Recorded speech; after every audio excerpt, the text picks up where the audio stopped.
Goblin launch detected.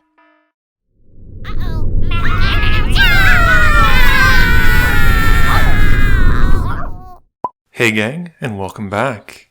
Just so you know, you can use the promo code MTGMudsta, all caps, one word, at FlipsideGaming.com to get 10% off orders $10 or more. You can also use the promo code at Original Magic Art on everything except for paintings. And finally, you can use the code at mtg.multizone.ca to get 10% off of your orders of singles. Using the code will help you save some money and help out the channel at the same time. Today's game is another Jersey Boys installation filmed by none other than Trevor. First up, we have Pat playing Thassa, keeping a Zoetic Cavern, a Myriad Landscape, an Island, Serpent of the Endless Sea, Teferi's Veil, Braids, and Nykthos. Mike is playing his Mirko Vosk deck, keeping 2 islands, a Tainted Isle, Thada Adel, Mycosynth Wellspring, and an Expedition map. Trevor is playing Elesh Norn, keeping a Plains, a Tectonic Edge, a Marble Diamond, Smothering Tithe, Entreat the Angels, and Mirror Entity. Frank has joined us this time playing Yarok, keeping a Windswept Heath, a Woodland Cemetery, an Island, a Forest, Venser, Baleful Strix, and Lightning Greaves. Frank wins the die roll and starts us off. Frank plays a Windswept Heath, cracking it and taking 1 for a land. Mike plays an Island and casts Expedition map. Trevor plays a Plains and passes to Pat. Pat plays a Myriad Landscape tapped, while Frank takes forever to find 1 land. He finally settles on a Breeding Pool. Frank plays a Woodland Cemetery, and then pays 2 for Baleful Strix, drawing as it enters. Mike plays a Swamp and passes. Trevor plays Tectonic Edge, tapping out to cast a Marble Diamond, and passing. Pat plays an Island, and not one to make my life easy, plays a Teferi's Veil. Frank plays an Island and casts a Golgari Signet. He then activates the Signet with his Island to cast Lightning Greaves and put them onto the Strix. Heading to combat, he hits Mike for 1. At Frank's end step, Mike cracks his map to find a land. He grabs Command Tower, putting it to hand. Mike plays an untapped Sunken Hollow and pays 3 for Thada Adel. Trevor plays a Seagate Wreckage and then pays 4 for Smothering Tithe. Pat draws, and Mike suggests everyone pay the 2 mana to just blow their turn spiting Trevor. Pat doesn't like this sage advice, drawing and not paying. He then plays a Nykthos and casts a Spreading Seas on one of Trevor's plains, and he passes. Trevor gets a treasure from Frank drawing, and Frank drops a forest. He then brings out Yarok and moves the Greaves onto his commander. Heading to combat, Mike approves as Yarok heads at Trevor for 3 commander damage, and when it connects, gains Frank 3 life. Mike draws and pays the 2 to deny Trevor, the spite is real. He plays a Command Tower and heads Thada at Trevor for 2. His Merfolk connects, and he gets to go through Trevor's library to essentially steal an artifact. He exiles the Caged Sun, mostly to deny it from Trevor. In his second main phase, Mike casts a Mycosynth Wellspring, which enters and finds him a basic Swamp for his hand before he passes to Trevor. Trevor cracks his treasures and taps some lands for an Austere Command, picking both modes that hit creatures, big and small. With the board wipe then resolving, he passes to Pat. Pat doesn't pay for the treasures and plays an Island. He then pays 4 to drop Braids, and things get real. He then passes to Frank. Frank has the Braids trigger on his upkeep, and he plays a Forest for it. He then draws for turn and plays a Swamp, not paying the Tithe trigger. Frank then recasts his commander and puts the Greaves onto him again. He swings Yarok at Trevor again for another 3 and gains 3. Mike drops what we lovingly call Trevor's best friend, also known to the general public as the Ghast Lord of the Fuge, to his Braids trigger. He then draws for turn and pays the 2 to deny the treasure. Mike then plays a Swamp, and he casts Keru Mind-Eater before passing to Trevor. Trevor's upkeep has his Braids trigger putting out a Mirror Entity, and he draws and moves to his main phase. He cracks his treasures and pays for an overloaded Winds of Abandon. All of his opponents exile their creatures and search for that many respective basics, except for Frank, who after discussing the wording, the table agrees that doesn't apply to a commander who goes to the command zone. Pat draws, and pays the 2 to deny Trevor a treasure. He then plays an island and brings out Thassa in his main phase before passing to Frank. Frank casts Nissa Vastwood Seer in his main phase, going to find a forest as she enters. He then plays a Reliquary Tower as his land for turn and transforms Nissa. He upticks her, revealing Avenger of Zendikar, and puts it to hand and casts a Wood Elves. Before finding his land, he moves the Greaves over to the Elves and passes to Mike. Mike pays 2 to deny Trevor again and plays an island. He plays a Raving Dead, and Trevor is tilting pretty hard at Mike's When It Hits You tribal deck, and with nothing else, he passes. Trevor casts Sram's Expertise, which resolves, gaining him some tokens and lets him put out Sword of the Animus for free. Trevor then uses his remaining treasure tokens and his island to equip the sword onto the mirror entity. Heading to combat, it goes at Pat. Pat takes 2, and Trevor finds a basic, and Trevor then passes. Pat scries on his upkeep, keeping the card there and drawing it. He pays 2 for the Tithe trigger as he draws. He then plays an island and passes to Frank. Frank counts up his mana and lets Trevor gain a treasure token as he draws. He plays a forest for turn and upticks Nissa. He reveals Sylvan Library and puts it to hand. Frank then casts Guardian Project, followed by his recently drawn library. Mike pays the 2 like all players should for the Tithe trigger and draws. He plays an island before casting the Prowler's Helm, and he moves the helm onto the dead. Moving to combat, Mike rolls to see where the Raving Dead will head, and almost as if it knows where to go, Mike rolls to have it swing at Trevor. It can't be blocked, and Trevor then takes 2 and then loses half of his life. Having now achieved his main goal for the game, Mike passes turn. Trevor draws and plays a Plains. He taps out for an Elesh Norn, pumping his board further, and also kills Frank's Wood Elves. Heading to combat, Trevor swings his team at Mike, dealing 13 damage, but not before finding himself a basic thanks to the Sword of the Animus trigger. At the end of turn, Pat cracks his Myriad Landscape for 2 lands. Pat scries 1 and keeps it on top and draws. He plays a Tectonic Edge, and then a Quicksilver Fountain.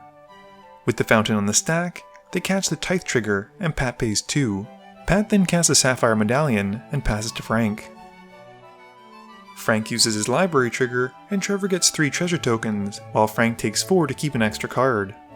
He then remembers the fountain trigger, making a forest into an island. He casts Languish to give all creatures -4/-4, and wipes away most of the board. Frank then taps 6 for a Green Warden of Marassa. He returns his Windswept Heath to hand, and draws a card from the project, giving Treasure his 4th treasure token from this turn alone. Frank then plays his Heath, and equips the Warden with the Greaves. Frank then uptakes Nissa, and reveals a Solemn Simulacrum, putting to hand. Frank then passes to Mike, cracking the Heath in the meantime. Mike makes a Swamp and Island, and pays 2 while drawing. Mirko Vosk then hits the battlefield, looking for wherever he left his shirt, and Mike passes. Trevor resolves his Fountain trigger, adding his Tectonic Edge to the pile where the Spreading Sea is. Trevor then plays a Soul Ring, he equips Elesh Norn with a sword, and swings her at Nissa. Frank blocks with the Warden, and exiles it as it dies to return the Heath again while Trevor is searching for his basic. In his second main phase, Trevor then casts Entreat the Angels, which sadly only makes 3 4/4 angels. Pat scries 1 and keeps it on top. He makes his Tech Edge also into an island like Trevor did. Pat then casts his Cage Sun, naming blue as it enters, and he passes. Frank uses his library trigger, giving Trevor more of them pretty treasures. He doesn't keep any extra cards though, and he makes another land and island. Frank then plays the Heath and cracks it, taking 1 to shuffle away the cards he put back. He finds a basic forest for the field, and upticks Nissa. He reveals a Tireless Tracker from her, while Pat shows off his new haircut. Paying 9, Frank recasts Yarok, drawing from the project trigger, although I'm wondering if he should have gotten 2? He puts the Greaves onto his commander, and passes to Mike. Mike pays 2 as he draws, and makes another swamp into an island. He passes, with a ton of mana open to Trevor. Trevor puts an island counter onto a Plains, and plays Hall of Heliod's Generosity. He pays for Deploy the Front, gaining 6 soldier tokens. Trevor then heads to combat, swinging all of his angels at Nissa, while Elesh Norn goes at Pat for 5. Trevor goes to find a basic, while Nissa heads to the yard, and Pat takes the hit. Pat scries and keeps it on top, not paying the tithe tax. Pat then has his Nykthos become the newest member of #Squirtle Squad, and he plays a Soetic Cavern. Pat then pays 7 for a Phyrexian Ingester, who enters and targets Elesh Norn. Trevor activates his Seagate Wreckage to draw a card as he has no cards in hand. Elesh Norn then goes to the command zone as a replacement effect, and Pat passes. Frank makes another forest and island, and Pat realizes he shouldn't have tapped as much mana for the Ingester because of the Caged Sun. He drops a Serpent of the Endless Sea quickly as Frank continues his turn. Frank then draws, not using his library trigger, but still gives Trevor a treasure. He plays and cracks a Polluted Delta as his land for turn, grabbing a Sunken Hollow. Trevor also realizes his angels don't have vigilance and taps them. Frank then casts Eternal Witness, realizing he can draw 2 from the Guardian Project, and Trevor gains his treasures. Frank then returns Languish and Polluted Delta from the double witness triggers. He then drops a Noxious Gearhulk, getting 2 more project triggers and 2 of the Gearhulk triggers. He hits the Serpent and the Ingester, gaining 15 life, and draws 2 cards with Trevor gaining 2 more treasures. Frank then casts a Kadam's Reach, and he passes to Mike. Mike makes another of his non-islands into an island, and draws, paying the 2 purely out of spite. He doesn't want to hit Trevor with Mirko though, in case that Trevor hits a good enchantment in the cards he mills, and he can put it on top of the hall, so he passes. Trevor makes another plains into an island, and Frank asks Trevor to don't bother me. Whoa! Just don't do it. I want to have fun next turn. Just leave me alone. You're just gonna win the game next turn? No, I'm not gonna do that. Following this, Trevor asks to see Frank's yard, and confirms Frank's life total, which is a concerning set of questions. Trevor then moves the Sword of the Animist onto a soldier, and swings it at Pat for 2. Before damage is dealt, he gets to go and find a basic. The soldier then connects, and Trevor passes. Pat makes his Zoetic Cavern into an island, and bottoms a card he scries with Thassa before drawing off the top. He pays the 2 for the tithe. He then plays an island, and passes to Frank. Frank has a forest become an island, and decides not to use his library trigger again. He replays his Delta, and cracks it to find a swamp. He spends like 5 minutes trying to sort out which of his lands are now islands, before finally casting Languish again, and wiping away the board. He then drops a Spellseeker to tutor twice for an instant or sorcery that costs 2 or less. He finds Cyclonic Rift and Mystical Tutor, putting them to hand. Gonti then resolves, and Frank gets 2 enter the battlefield triggers. He picks Pat and Trevor, resolving the target at Trevor first. He takes 1 of the 4, and then moves to Pat. Frank then passes, but not before remembering to draw 2 more cards from Guardian Project, and give Trevor more treasures. This time, Mike has his command tower become an island, and draws paying the 2. He plays a Bajuka Bog as his land for turn, and exiles Frank's yard. Mike then passes, and at the end of turn, Trevor taps out and dumps all of his treasures into one massive White Sun Zenith, where X is a whopping 24.